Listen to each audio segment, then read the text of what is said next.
The night sky, the dark blanket above our heads adorned with shining stars extending as far as the eye can see. One of the most appealing and mystifying of all sights. The beauty and the majesty of the universe have inspired awe and reverence in the best brains throughout history.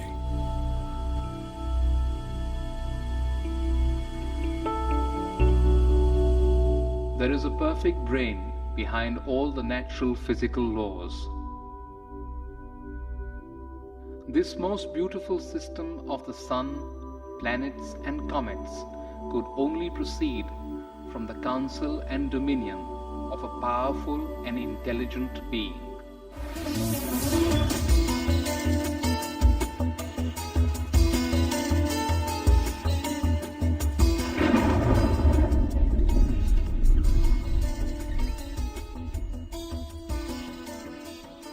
Please describe the symptoms of this manifest world.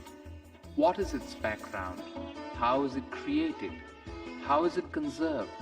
And under whose control is all this being done? Many millennia ago, an advanced civilization revealed the mystery of the origin and nature of the cosmos. The term Vedic refers to the civilization of ancient India. Angkor Wat, the world's largest temple complex, with walls nearly 1/2 mile on each side, was built between 1112 and 1150 AD in Cambodia. Astronomy and Vedic cosmology are inseparably entwined at Angkor Wat. The central towers represent Mount Meru, the cosmic axial mountain. The 5 internested rectangular outer walls and moats indicate chains of mountains enclosing the world and the cosmic oceans beyond.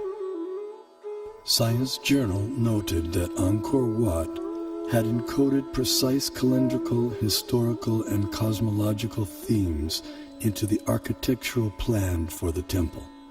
As many as 18 astronomical alignments have been identified within its walls. Rarely in history has any culture given rise to a structure that so elaborately and expansively incorporates its concept of the cosmos. Similar integration of cosmology and architecture is seen in the massive Indonesian temple at Borobudur. The temple was laid out using the ancient method of Vastu Purusha Mandala. This square diagram harmonizes architecture with the annual movements of the celestial realm. The temple was constructed sometime around 775 AD.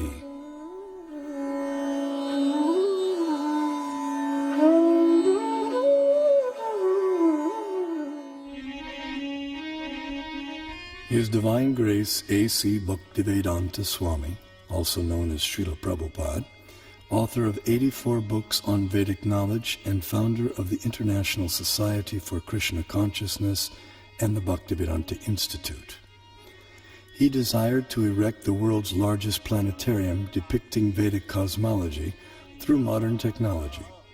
He hoped that this gigantic virtual 3D animated model would give the contemporary world access to the Vedic cosmos.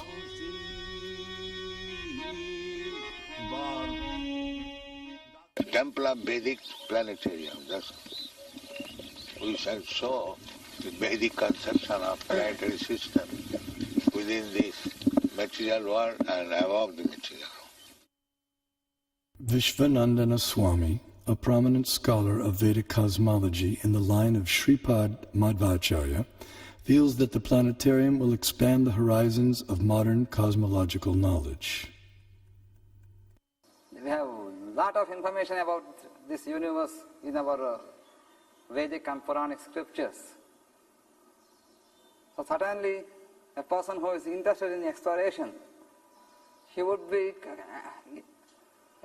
get some material for exploration. The planetarium had many different exhibits, so you wanted some exhibits that would create this doubt in science that they don't have the proper explanation, and that the Bhagavatam has a better explanation. In the temple, and that, it would show the Vedic cosmology. And I think later on he said that even if the scientists don't accept it, we don't care. We just show what's in the Bhagavatam. We don't care whether people accept it or not, but we should just show it. In a letter to Bhakti Swarup Damodar Swami, Srila Prabhupada delineated 4 phenomena to be explained in the planetarium. Explain the passing seasons, the eclipses and the phases of the moon, and the passing of day and night, etc. Then it will be a very powerful propaganda. The literature of that period contains a wealth of cosmological knowledge encoded in Sanskrit, arguably the world's oldest language. This knowledge has the potential to enrich our understanding of the cosmos we live in.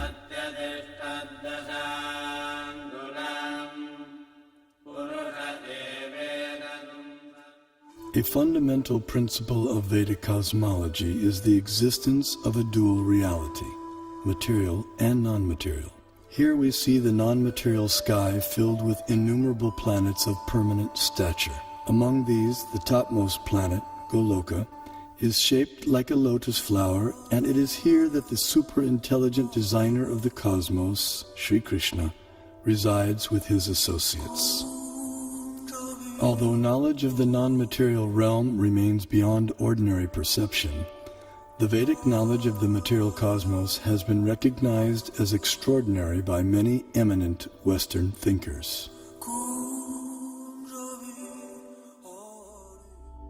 As in Hindu mythology, it is a continual dance of creation and destruction involving the whole cosmos, the basis of all existence and of all natural phenomena. Long before it became a scientific aspiration to estimate the age of the earth, many elaborate systems of the world chronology had been devised by the sages of antiquity. The most remarkable of these occult timescales is that of the ancient Hindus.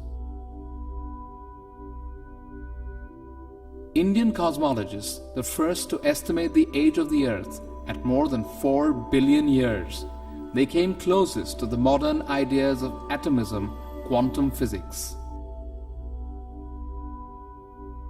To the philosophers of India, however, relativity is no new discovery, just as the concept of light years is no matter for astonishment to people used to thinking of time in millions of kalpas. A kalpa is about 4,320,000 years.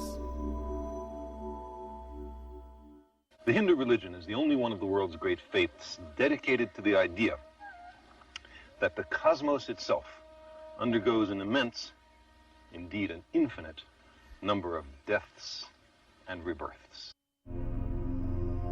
Thus, the Vedic literatures answer the question whether the cosmos always existed or it had a beginning.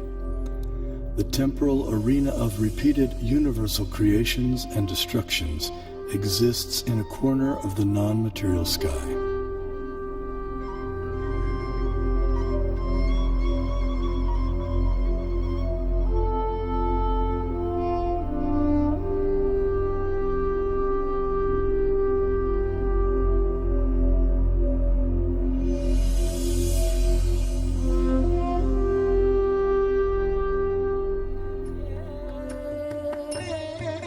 This material nature, which is one of my energies, is working under my direction, O son of Kunti, producing all moving and non-moving beings.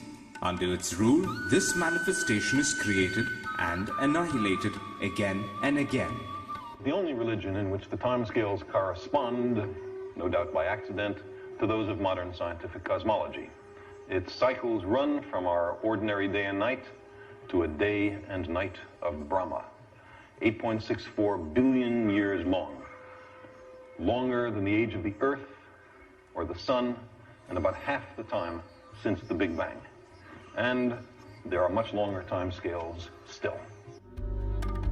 The material universe works on the principle of relative time. As such, a day of Brahma equals 8.64 billion years by earthly calculation. Since Brahma has passed half of his lifetime thus far, the age of our universe turns out to be approximately 155 trillion years. After another Brahma century, he stirs, recomposes himself, and begins again to dream the great cosmic lotus dream. Here we behold a form of the superintelligent being Vishnu, reclining in mystic slumber amid the causal ocean. When he exhales, millions of universes issue from his body and expand, until he inhales when all the universes return within him. The universe is a